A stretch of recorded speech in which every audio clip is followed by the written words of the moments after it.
May tanong sa akin. Good day po, Boss Ray. Isa po ako sa tagahanga nyo at palaging pinanonood ang inyong mga video dito sa TikTok. Tanong ko lang po, kapag po legal ang nahiraman kong lending app, possible po na makulong ako kung sakaling hindi ko po maibalik sa kanila ang nahiram kong 2,000 pesos. Hindi ko po maibalik sa kanila ang nahiram ko dahil po kapos po ako ngayon. Nagko-comment na din po sila sa FB page ng company namin about sa mga details ko. Isa lang po ito sa mga text message nila sa akin. Naway matulungan niyo po ako. Hindi ko na din po alam gagawin ko. Natatakot na din po akong sagutin mga tawag nila sa akin dahil natatakot na baka paglabas ko ng tahanan namin may nakaabang sa akin. Maraming salamat po. Hindi na po katanggap-tanggap ang pambabaliwala mo sa unsettled obligation mo. Itatag na po namin ikaw as no intention to pay. Huwag pong mag-alala, dadaan tayo sa tamang proseso.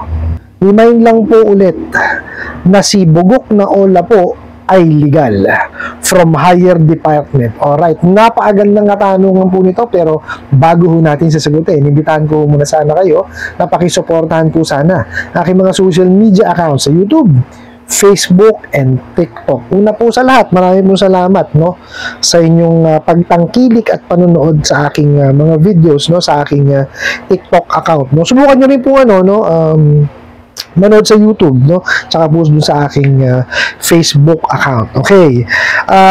Ito pong pinadala yung mensahe, sinasabi ho nila na dadaan daw po sila sa tamang proseso. Tingnan natin, ha. Okay. Pero chinek ko ho itong itong Ola po ninyo. Yes, registered siya as a lending company, but unfortunately po, hindi po siya kasama dun sa recorded online lending platforms. So, ibig sabihin, hindi ho legitimate yung pag-advertise niya at pag-offer po ng loan online or through apps. So, yun ho yung, kasi ang ibig sabihin lang po na pagka ikaw ay nasa recorded online lending platform, ibig sabihin po noon, po pwede kayong mag-offer at mag-advertise through online. Regardless yan kung through apps or through website. Okay, so sila po, hindi sila kasama sa recorded online lending platforms. And chinek ko rin po siya sa CIC. So, hindi rin po siya submitting at accessing entity. So, yun po yung mga chinek ko sa kanya. Okay? So, puntahan po natin itong katanungan po ninyo. Okay, sabi nyo nga po na kapag legal ang hinahiraman po ninyong lending app, okay, posible ba kayong makulong? Okay, kung sakaling hindi nyo maibalik yung nahiram nyong 2,000 pesos. Una ho sa lahat, well, nasa constitution ho natin yan na wala akong makukulong kung sa hindi lamang po pagbabayad ng utang. Hindi pa lang po bayad. So, hindi po siya, hindi po kayo makukulong. Okay? Makukulong lamang po kayo kung yan po ay sasamahan niyo po ng panluloko at panlilinlang, kagaya po ng manghihiram kayo, alam niyo namang hindi kayo makakapasa, nag-submit kayo ng peking mga dokumento, nag-submit kayo ng mga peking detalye. Okay? Yun po ay panlilinlang at panluloko. So, estafa po ang tawag doon. Yun po ang estafa, ha? Kasi dito sa mga bugok at abusadong online lending apps na to, ang estafa po sa kanila pag hindi ka nagbayad, mali. Ang definition po ng estafa is pagka po kayo ay nanlinlang at nanloko para po kayo makapanghiram. Yun po is estafa. Okay. Pwede rin ho yan pagka yung kayo po ay nagpatalbog ng cheque. Kasi niloko nyo rin ho sila dahil alam nyo namang walang pondo or kulang ang pondo, pero inisyuan nyo pa rin po sila ng cheque or di kaya close account yung cheque na inisyu ninyo. So, yun po yung mga dahilan para po pwede kayong makulong. Pero doon po sa hindi pa lamang po pagbabayad ng utang, hindi ho kasama yon. Okay? So, para lang humaliwanag, ha? Okay? So, hindi ho kayo makukulong. Tapos, sabi nyo nga, nag-comment na po yung ano, yung nahiraman po ninyo dun sa FB account o sa FB page ng company ninyo at nilabas na po yung inyong detalye. Which is bawal. Alam naman ho natin yun, no? Kasi kung yan ho ikasisira, no, nung isang tao, no, maaari ho yung ano, masabi natin, cyberbullying or cyber libel. Okay po, so yun po yung mga kaso na po pwede nyong isampa sa kanila, no?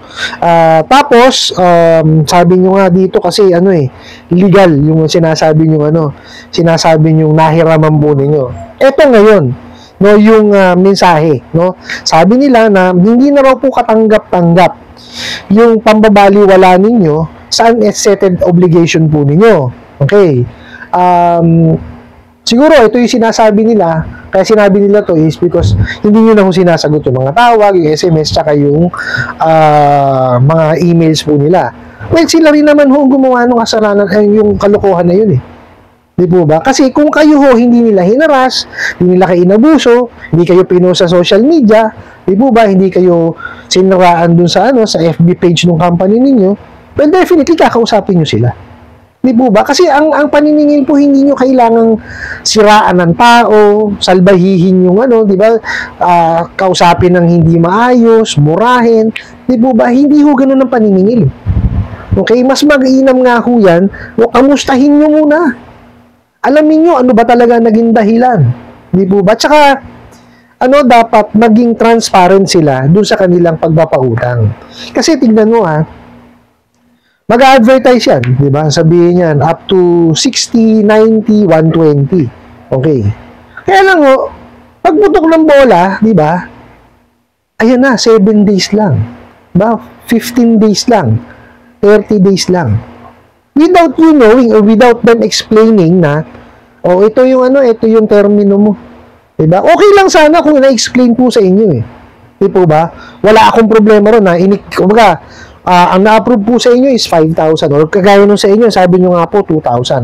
Na-approve po sa inyo 2,000, tatanggapin nyo po ba? O pagka in-accept nyo, dapat yun i-explain nila. Kasi may the Truth in Lending Act tayo Diba? Yun po is batas. So, importante na alam po ninyo yung inyong responsibility. Diba? So, dapat ganun ini-explain sa inyo, ito yung interest, ito yung term, and everything. Lahat po kailangan disclose sa inyo, no? So, yun po yung dapat na tamang pamamaraan ng pagpapautang. Pero, kung hindi ho nasunod yun at na-deceive kayo dun sa kanilang advertisement na sasabihin na po pwede yan hanggang 60, 90, 120, tapos bibigyan kayo ng termino na hindi naman na-explain sa inyo, well, panluloko yun. Diba? So, sila yung nanlilin lang. Okay, kaya nga di ba sabi siya, scammer yung mga yan? Kasi, hindi nyo ho alam Kumbaga, ang pagkakaalam nyo ito, pero ito ibinigay sa inyo without them explaining. So, scam. Di ba? Yun ho yung sinasabi kong scam. Kasi, kailangan, kung ano yung in-advertise, yun yung masusunod at dapat na-explain. Okay? Pero ito nga ho, sabi nila, di ba? Binabaliwala nyo na. Ulitin ko, kaya nyo binabaliwala yan is because may masama na silang ginawa sa inyo Di po ba? Hinaras na kayo, pinost na kayo dun sa sa page nung company ninyo, which is nakakahiya naman talaga yun. Diba? Kasi ang usaping utang dapat yan between dun sa nagpautang at nangutang. Yun lang, ganun lang yun. Diba? Hindi kailangan isinisiwalat yan. And the reason na ginagawa na sinisiwalat yan kasi para mapahiya kayo.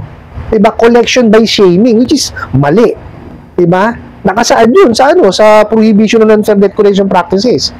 Diba? Bawal mamahiya. So, no na kagad yun. Okay, tapos meron dito, itatag na raw kayo na na no intention to pay. Wala naman nung problema yun kahit anong klaseng pagtatag yun Diba? Kung itag kayo na na hindi na talaga magbabayad or balasuba, sa kanila na lang yun. Tagging nila yun Diba? Huwag lang nilang isisiwalat sa iba. Or huwag nilang, kumbaga, ipananakot sa inyo, ipangahara sa inyo. Diba? Huwag nilang sasabihin doon sa sa ibang tao. Ganun lang naman ho yun Diba? Sila rin naman ang gumawa niya, kaya hindi kayo nakikipag-usap sa kanila, di po ba? Tapos po, sabi pa nila, wag daw po mag-alala, dadaan daw po sa tamang proseso. Okay, kung sinasabi nila na sa tamang proseso padadaan yan, bakit sila nag-post dun sa ano? Ba't kayo siniraan dun sa FB page ng company ninyo? Di po ba? So, ibig sabihin, dun palang mali na kagad yung prosesong ginawa nila. Di ba? Oh, maliwanag ho yun, mali yun. So, i-screenshot nyo yun. Kasi yan, in the event, no, na magsampaman ng kaso sa small claims court, yan yun, pakita nyo yun. Yan ba yung tamang proseso? Pinahiya nyo ako doon sa page ng company namin? Diba? Yun? Harassment yun.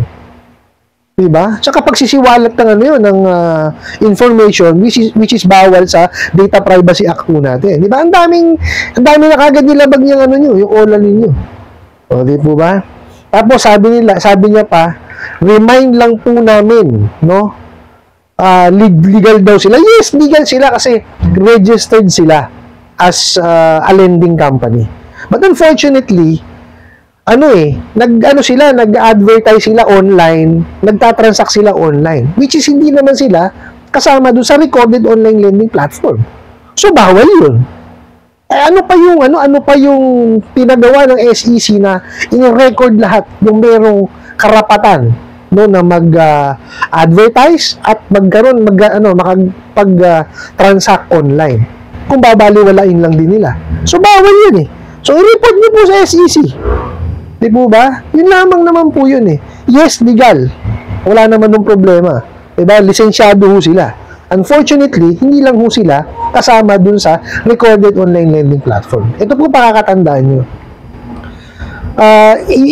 Iba ho kasi yung lisensyado. Correct. Legal yun. Diba? Pero iba pa rin po kasi yung nasa recorded online lending platform. Yung nakarek, nandun po sa recorded online lending platform, yun lang po yung may karapatan mag-advertise at mag-transact ng loan through online. Okay? Tsaka, hindi naman ho natin inaalis yung pagiging legal. Kasi, sige po, sabihin na natin rehistrado as lending. Okay? Legal. Di po ba? Pero, may mga practices yan na ginagawa na hindi legal eh. O di ba? Kagaya lang hunong ginawa sa inyo. Di ba? Pinahiya kayo sa social media, dun sa page no nyo. Di ba? Yes, legal sila. Pero yung ginagawa nila, illegal. Di po ba? So, mali pa rin. So, pwede nyo silang i-complain. Di po ba? Hindi porkit kasi nakarehistro ka, di ba? Lahat ng papeles mo, okay, sasabihin mo, legitimate ka na. Yes, you're doing legitimate, business. Pero, unfortunately, yung ginagawa mo practice, mali. So, may karapatan ka mag-complain. Lang yan para lang sa driver's license, di po ba? So, legitimate ka, may driver's license. Kaya lang, may linalabag kang batas. Let's say, for example, pinasok mo one way, o maglabag sa batas yun So, dapat yun, tinitikitan, di ba? Ganun lang din po yan Diba? Kaya lang, unfortunately, walang nagbabantay, meron po nagbabantay at meron po Kaya lang, hindi naman yan natitikitan nga agad Diba ba? Pagka walang nag-complain, walang yan. Hindi yan mapapansin. Unlike ko kasi yung mga nagda-drive, may mga traffic enforcers. Diba ba? Yun po kasi pagkakaiba dyan Okay, sana lang po naiintindihan para lang kahit papano, ma-differentiate nyo yung yes, legal, legitimate yung business, but unfortunately kasi, yung pamamaraan nila to do business is mali. Di po ba? Kasi may mga patakaran dapat na sinusunod yan Diba? The Truth in Lending Act, yung Ceiling on Interest Rate, yung Prohibition on Unfair Debt Collection Practices, yung Data Privacy Act, yung Consumer Act of the Philippines, marami ho yan dapat na sinusunod nila, na nilalabag po nila.